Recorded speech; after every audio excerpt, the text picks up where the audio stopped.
Congressman Schiff raising even more national security concerns after posting on TikTok. Yeah, that's the app closely tied to the Chinese Communist Party and banned on U.S. government devices in at least 30 states. Hello, I'm Congressman Adam Schiff with some troubling news. Today, Kevin McCarthy removed me from the House Intelligence Committee, all for doing my job, for holding Trump accountable and standing up to the extreme MAGA Republicans. Joe Concha joins us now. Joe, I'm going out on a limb here, but I'm going to say this is exactly the type of behavior as to why people don't think he should be allowed to have access to sensitive materials. Ashley, it's the hubris of the defeated, right? And this couldn't be any more ill-advised by the most prolific leaker of the 21st century in the form of Adam Schiff. I mean, again, TikTok is owned by the Chinese Communist government. It has been banned from government devices for spyware concerns in at least, 30 states, right? And now, I mean, the fact that Matt Gaetz, Republican congressman of Florida, is going to introduce the Pencil Act, which would block Schiff from reviewing classified information. By the way, here's what Pencil stands for. I looked it up. Preventing extreme negligence, with classified information licenses resolution. So it actually stands for something. It is an acronym.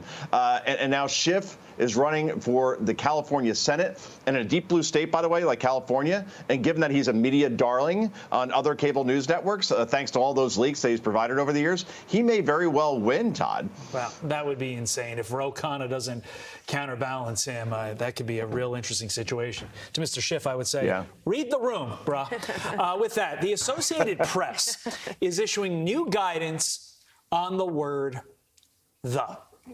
This is real. The AP tweeting, we recommend avoiding general and often dehumanizing the labels such as the poor, the mentally ill, the French, the disabled, the college educated. Instead, use wording such as people with mental illness and use these descriptions only when clearly relevant. I think, Joe, on this very show, we joked around that the word police would eventually come for the word the, but again, I thought we were joking.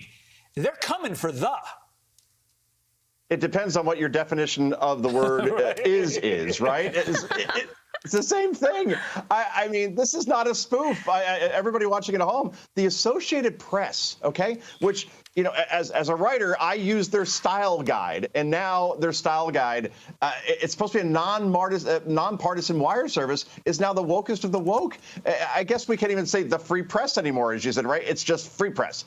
This is one of the many reasons why the media has a trust issue with the American people. This is impossible to do. How do you not put the in front of something that you're describing when it's an entity? I don't know how you do it.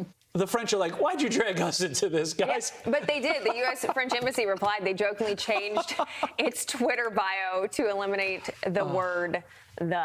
Okay, so I do want to talk about this one, too, though. Fans are blasting the Milwaukee Bucks for a halftime drag show during their Pride Night. Here's what some of the players are saying about it. Listen. The power of sport can bring everybody together, right? It doesn't matter your gender, it doesn't matter your ethnicity, it doesn't matter political views, and it definitely doesn't matter your sexual identity. Very important for the fans and athletes and everyone in this world to make sporting events and any event for the LGBTQ community more accessible. Be fearless and show us your pride. You know, Joe, people on social media were they had mixed feelings about this situation. What did you think?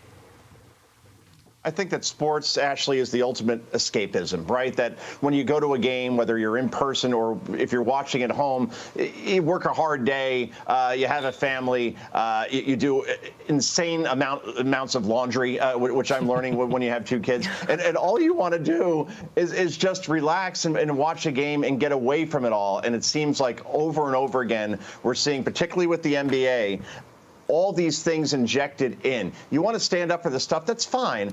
If you're a player or you're an owner or part of the organization, you could do that. But to just inject this into the game itself, particularly halftime, I think that there's a time and a place, and that's not, for many sports fans, the time and a place for this. We just want to see if the Milwaukee Bucks can win another NBA championship again, not all this other stuff, if I could put this as plainly as I can. And specifically on the topic of drag, you've heard many voices in the gay community say the whole drag attention is drowning out the message and all the gains that gay people have made over the course of years. So it was an interesting choice. Joe Concha, thank you for giving us your views on it. I'm Steve Ducey. I'm Brian Kilmeade. And I'm Ainsley Earhart. And click here to subscribe to the Fox News YouTube page to catch our hottest interviews and most compelling analysis.